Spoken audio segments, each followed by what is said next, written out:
এই কোরআন একটা রুজু, এই কোরআন একটা রশি, যেই রশির এক প্রান্তে কে ধরে আছেন? আল্লাহ রাব্বুল আলামিন ধরে আছেন।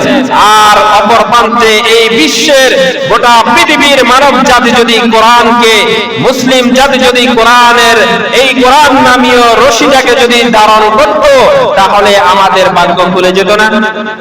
খুলে যেত না? আমরা শুধু কোরআনটাকে শুধু তেলাওয়াত করি, এরপরে আবার বন্ধ করে আমরা রেখে দিই। কিন্তু এই কোরআনের মধ্যে আল্লাহ তাআলা বললেন কি? সূরা ফাতিহার মধ্যে আমরা তেলাওয়াত করি নামাজের প্রত্যেক রাকাতে, সূরা ফাতিহার মধ্যে আল্লাহ তাআলা কি বলেছেন আমাদের জন্য? ছোট ছোট সূরাগুলো আছে, এগুলোর মধ্যে আল্লাহ তাআলা কি বলেছেন আমরা একটু অনুধাবন করার চেষ্টা করি না। অথচ আল্লাহ রাব্বুল আলামিন বলেছেন, আমি এই কোরআন নাযিল করেছি যাতে করে চিন্তাশীল মানুষেরা, জ্ঞানী মানুষেরা অভিজ্ঞতা হাসিল করতে পারে, সেখান থেকে জ্ঞান আহরণ করতে পারে, গবেষণা করতে পারে, চিন্তা করতে পারে। এই জন্য আমি কোরআনে কারীম নাযিল করেছি। আজকে এই মুসলমানদের সাথে কোরআনের কোনো সম্পর্ক নাই। কোরআনে রব্বুল আলামিন বলেছেন, তোমাদেরকে এই কোরআন দিয়েছি যাতে করে তোমরা এই পৃথিবীর মানুষকে অন্ধকার থেকে বের করে আলোর দিকে নিয়ে আসতে পারো।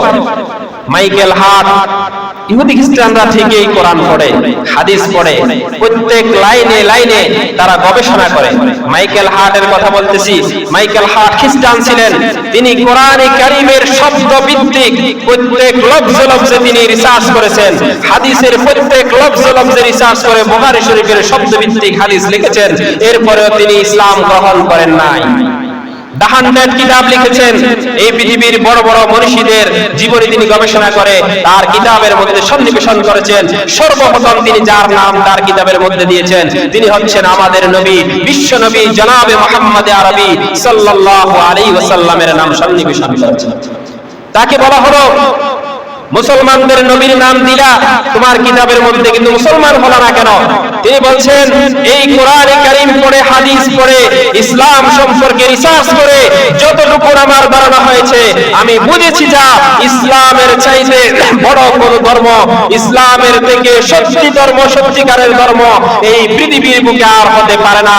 কোরআনের থেকে সত্য কিতাব এই পৃথিবীর বুকে হতে পারে না। তবে তুমি মুসলমান হলো না কেন? তিনি অকপটে বলে দিলেন, এই কোরআনের সাথে মুসলমানদের কোনো সম্পর্ক নাই, এই হাদিসের সাথে মুসলমানদের কোনো সম্পর্ক নাই, যার কারণে কোরআন এবং হাদিসের সাথে মুসলমানদের আখলাকের, চরিত্রের কোনো মিল নাই, সেই জন্য আমি ইসলাম গ্রহণ করি নাই। নাউযুবিল্লাহ। একজন অমুসলিম খ্রিস্টান যদি তার মন মানসিকতা এমন হয় আমার দিকে তাকিয়ে আমি মুসলমানদের কাতারে দাঁড়িয়ে ইসলামের তো ক্ষতি করতেছি, এই জন্য আমাদেরকে কি করতে হবে?